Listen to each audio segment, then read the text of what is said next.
ថ្ងៃនេះខ្ញុំនឹងនាំបងប្អូនទាំងអស់គ្នាដើម្បីមកសិក្សាហើយនឹងដើម្បីមកដឹងអំពីប្រវត្តិប្រលានយន្តហោះនៅខេត្តបាត់ដំបងបាទដោយបងប្អូនបានឃើញនេះខាងក្រោយខ្ញុំនេះគឺជារូបភាពអាកាសយានដ្ឋានបាត់ដំបងបាទអញ្ចឹងយើងនឹងទៅទស្សនាជាមួយគ្នាដូចតទៅបាទទាំងអស់គ្នាបាទខាងក្រោយខ្ញុំនេះគឺជាប្រលានយន្តហោះដែលបងប្អូនទាំងអស់គ្នាធ្លាប់បានមកទស្សនាហើយទាំងអស់នេះគឺជាស្ថានភាពនៅក្នុងពេលព្រឹកបាទគឺមានសភាពស្ងប់ស្ងាត់ហើយនឹងបរិយាកាសដ៏ល្អបងប្អូនទាំងអស់គ្នាដែលចង់ជើញមកលេងមកទស្សនានៅក្នុងទីនេះហើយអាចជើញមកបានបាទអាចជើញមកបាននៅក្នុងទីនេះទាំងអស់គ្នាបាទដោយបងប្អូនបានទស្សនាខាងដើមវីដេអូខ្លះៗហើយបងប្អូនក៏បានឃើញអំពីទស្សនវិជ្ជានៅក្នុងប្រលានយន្តហោះខេត្តបាត់ដំបងនេះផងដែរបងប្អូនអ្នកខ្លះដែលមិនបានដឹងថានៅក្នុងខេត្តបាត់ដំបងមានប្រលានយន្តហោះបាទបងប្អូនអាចអញ្ជើញទស្សនាហើយនៅពេលដែលបងប្អូនមានពេលអាចអញ្ជើញមកកំសាន្តហើយនឹងអាចមកលំហែអារម្មណ៍នៅទីនេះបាននៅទីនេះគឺមានការបើកឲ្យចូលតាំងពីពេលព្រឹករហូតដល់ពេលយប់បាទហើយពេលព្រឹកគឺបើកដំណើរការចូលធម្មតាហើយពេលល្ងាចបើកដំណើរការឲ្យចូលប៉ុន្តែយើងគិតការចូលទៅកំសាន្តទស្សនាទីនោះសម្រាប់ម៉ូតូ1,1000ហើយឡាន1,2000នេះតាមអ្វីដែលខ្ញុំចូលទៅថតនៅទីនេះតាមជាក់ស្ដែងហើយបងប្អូនបានឃើញអាគារមួយនេះគឺជាអាកាសយានដ្ឋានដែលអ្នកធ្វើដំណើរទាំងឡាយរងចាំយន្តហោះអញ្ជើញមកដល់ក្នុងនោះផងដែរបងប្អូនទាំងអស់គ្នាបានទស្សនាធ្វើឲ្យមានការចង់ដឹងថាតើប្រលានយន្តហោះបាត់ដំបងធ្លាប់ទៅលើគេនិយាយធ្លាប់ទៅលើគេថតអីមិនដឹងថាមានផ្ទៃដីប្រមាណត្រូវកសាងពេលណាបងប្អូនយើងជាច្រើនយល់ច្រឡំថាប្រលានយន្តហោះគឺកសាងនៅក្នុងសម័យអាណានិគមបារាំងប៉ុន្តែផ្ទុយទៅវិញប្រលានយន្តហោះនេះមិនបានត្រូវបានកសាងនិងស្ថាបនាឡើងនៅក្នុងសម័យអាណានិគមបារាំងទេគឺត្រូវបានស្ថាបនាឡើងតាំងពីទសវត្សរ៍ឆ្នាំ1960នឹងបានដាក់សពោតឲ្យដំណើរការជាផ្លូវការនៅឆ្នាំ1968មកម្លេះបើយើងគិតអំពីសម័យគឺនៅក្នុងសម័យសង្គមរាស្ត្រនិយមដែលបងប្អូនបានដឹងហើយថាសម័យសង្គមរាស្ត្រនិយមគឺជាសម័យមុនសម័យ3ឆ្នាំ3ខែ20ថ្ងៃហើយប្រលានយន្តហោះបាត់ដំបងនេះគឺជាបេតិកភណ្ឌដែលសម្បូរបែបនិងជាសំណង់បត្យកម្មដែលបានបន្សល់ទុកមកតាំងពីនោះមកហើយពេលដែលអាណានិគមបារាំងដាក់ចូលមក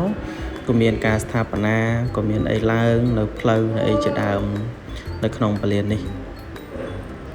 ប្រលានយន្តហោះបាត់ដំបងបើសិនជាគិតដីរបស់ប្រលានតែម្ដងគឺមានរហូតដល់ទៅ10000ហិកតានេះបើតាមឯកសារហើយព្រមទាំងយោងទៅតាមខ្សែតមួយចំនួននិងអ្នកជំនាញរដ្ឋលេខាធិការអីជាដើមដែលគេបានលើកឡើងមានចំនួនរហូតដល់10000ហិកតាហើយដោយបងប្អូនទស្សនាអញ្ចឹងគឺដីប្រលានគឺធំបាទគឺធំការបើកឲ្យដំណើរការដំបូងនៅឆ្នាំ1968បាទគឺមានជើងហោះហើរពីភ្នំពេញមកបាត់ដំបងពីបាត់ដំបងទៅភ្នំពេញទៅតាមជើងហោះហើរនីមួយប៉ុន្តែដោយពេលដែលមានសង្គ្រាមកើតឡើងនៅទសវត្សរ៍ឆ្នាំ1970គាត់ដោយសារមានវិបត្តិភ្លើងសង្គ្រាមមានអីនៅក្នុងការច្បាំងគ្នាវាយគ្នាដោយមានសង្គ្រាមស៊ីវិលអីចឹងទៅពលពតអីចឹងទៅដូចបងប្អូនបានដឹងហើយក៏ធ្វើឲ្យប្រលាននេះផ្អាកដំណើរការហើយក៏មានការខូចខាតអីខ្លះតិចតួចក៏ប៉ុន្តែរក្សានៅទ្រង់ទ្រាយបានល្អច្រើន ស្ទើរតែទាំងអស់បាទពីបងប្អូនបានទស្សនាអញ្ចឹងតាំងពីផ្លូវតាំងពីអីគឺមិនមានការខូចខាតទេបាទហើយមកដល់បច្ចុប្បន្ននេះលេខយន្តហោះនេះมันតាន់បានបើកដំណើរការជាផ្លូវការទេគ្រាន់តែបើកដំណើរការសម្រាប់យន្តហោះមន្ត្រីធំបាទសម្រាប់អញ្ជើញមកបំពេញការងារនៅបាត់ដំបងឬក៏សម្រាប់មកបំពេញភារៈនៅបាត់ដំបងអញ្ចឹងគឺប្រើប្រាស់planeយន្តហោះនេះចុះបាទនៅក្នុងplaneយន្តហោះនេះតែម្ដងហើយតាមគម្រោងការអភិវឌ្ឍរបស់រាជរដ្ឋាភិបាលplaneយន្តហោះនេះក៏នឹងអភិវឌ្ឍឲ្យคล้ายទៅជាអាកាសយានដ្ឋានខ្នាត 4C ដែលអាចទទួលយន្តហោះខ្នាតធំទាំងក្នុងស្រុកនិងក្រៅស្រុកផងដែរនេះបើតាមគម្រោងរបស់រាជរដ្ឋាភិបាលដូចបងប្អូនបានដឹងហើយថារាជរដ្ឋាភិបាលយើងគឺមានគម្រោងជាបន្តបន្ទាប់សម្រាប់អភិវឌ្ឍចឹងបងប្អូនទាំងអស់គ្នាបានជ្រាបពីព័ត៌មានអ្វីដែលខ្ញុំចង់នាំអារម្មណ៍បងប្អូនមកទស្សនាគឺថានៅទីនោះមានទេសភាពមានកន្លែងអង្គុយហូបអីហើយមានបរិយាកាសខ្យល់អាកាសធាតុអីគឺល្អសម្រាប់បងប្អូនដែលចង់ relax បងប្អូនដែលចង់អង្គុយលំហែអារម្មណ៍អីគឺបងប្អូនអាចអញ្ជើញទៅបានបាទបងប្អូនចង់ហាត់ប្រាណបងប្អូនចង់លេងកីឡាអីខ្លះនឹងតាមបងប្អូនបាទព្រោះនៅទីនោះគឺមានកន្លែងអង្គុយលេងមានអីច្រើនបាទហើយផ្លូវចូលអីក៏ស្អាតអមទៅដោយធម្មជាតិដែលនេះគឺជាកន្លែងទេសចរមួយនៅក្នុងខេត្តបាត់ដំបងដែលបងប្អូនមកលេងខេត្តបាត់ដំបងមិនគួរមើលរំលងទេពេលល្ងាចបងប្អូនអាចទិញអីឬក៏អាចចូលទៅហូបអីនៅទីនោះជិះមើលផ្កាដើមកង្កោកដែលកំពុងតែរីកស្គុះស្គីនៅតាមដងផ្លូវអីជាដើមបាទអញ្ចឹងខ្ញុំគ្រាន់តែនាំអារម្មណ៍បងប្អូនទាំងអស់គ្នាដែលអញ្ជើញទៅហើយម្យ៉ាងមួយទៀតបងប្អូនអញ្ជើញទៅសូមជួយថែទាំ